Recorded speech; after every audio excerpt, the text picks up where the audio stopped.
Hey guys, GHJ here, and I believe it's time to do something special, and that's taking a look back at the story of Alchemy Stars. Here, I want to release a video series recapping the journey our navigator and his companions have went through. Pretty much was a suggested idea, and since this is becoming a more Alchemy Stars lore focused account, I think it fits perfectly. Each video will focus on each chapter of the story.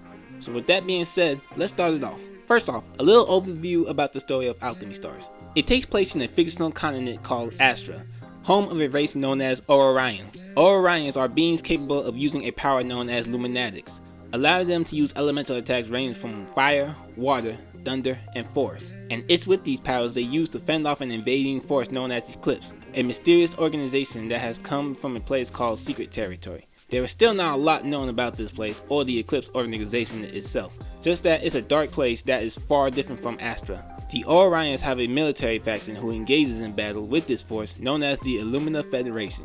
It was this faction that set up a barricade to prevent the large-scale force from completely overrunning Astra, but still, a number of them managed to slip by the front line. The Orions engages in this fight against the Eclipsites with another that stands by them called Callistites. Callistites are a race different from Orions as they aren't able to use Luminatics to fight.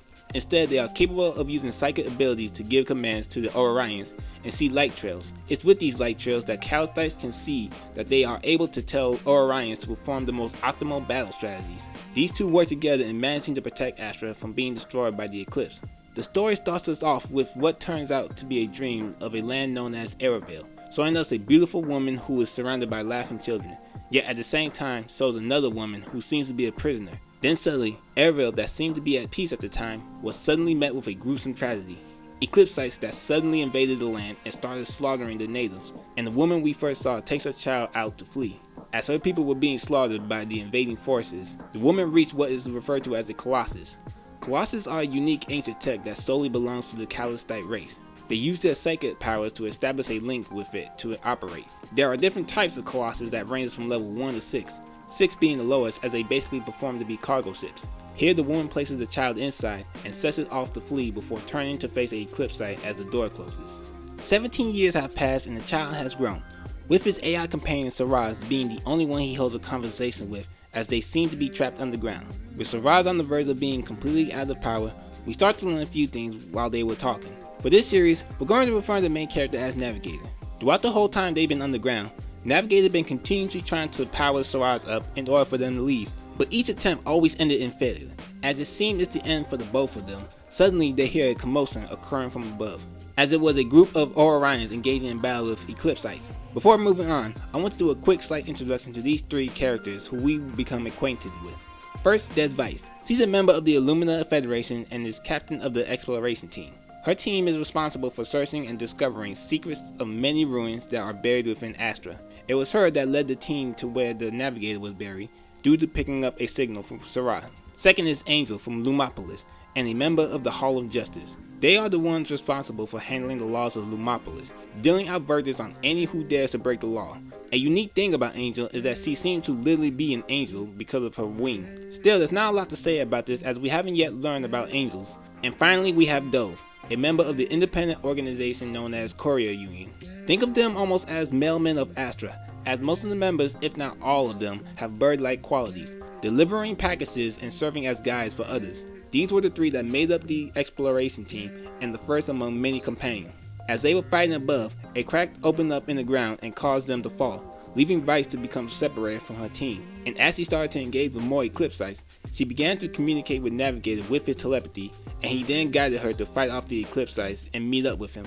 Once meeting up and exchanging information, they set off to find Angel and Dove, who was starting to be surrounded.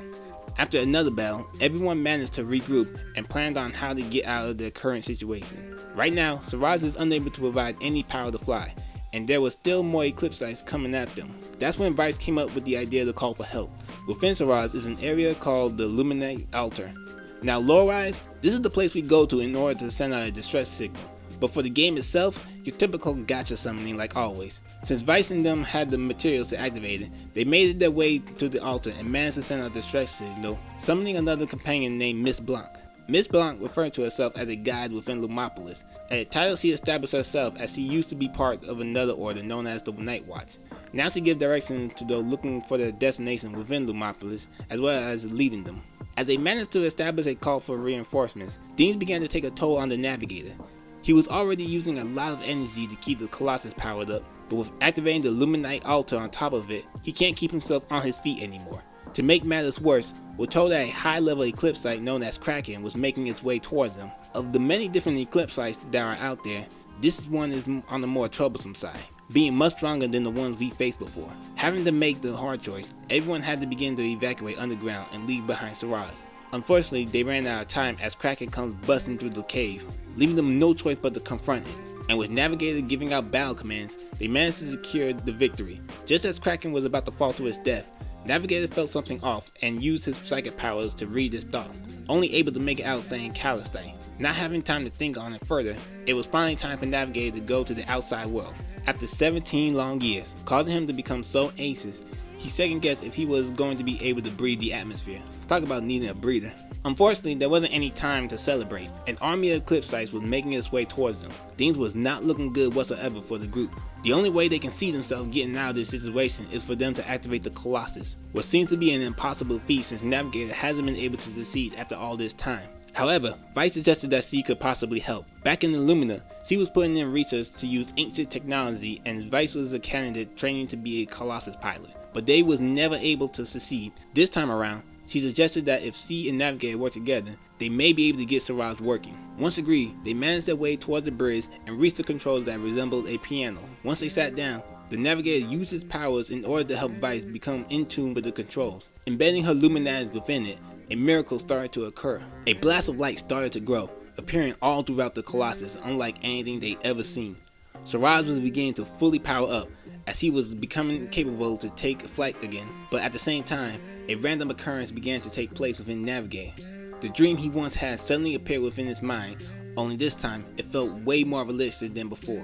While that was happening, Kraken was using the last of his strength to send out a message to two mysterious figures, one of them being Scummer, the Calistine who betrayed her people and caused their deaths 17 years ago. The other I'll keep quiet for now until we uncover her reveal. Once they received the message, the mysterious one ordered another high-level eclipse site named Nozar to go out and capture the Navigator. This one seemed more powerful than Kraken and commands an army to go after the others. Meanwhile, Navigator states that they need to buy some time for Siraj to power up, as wave after wave of eclipse sites continues to come at them.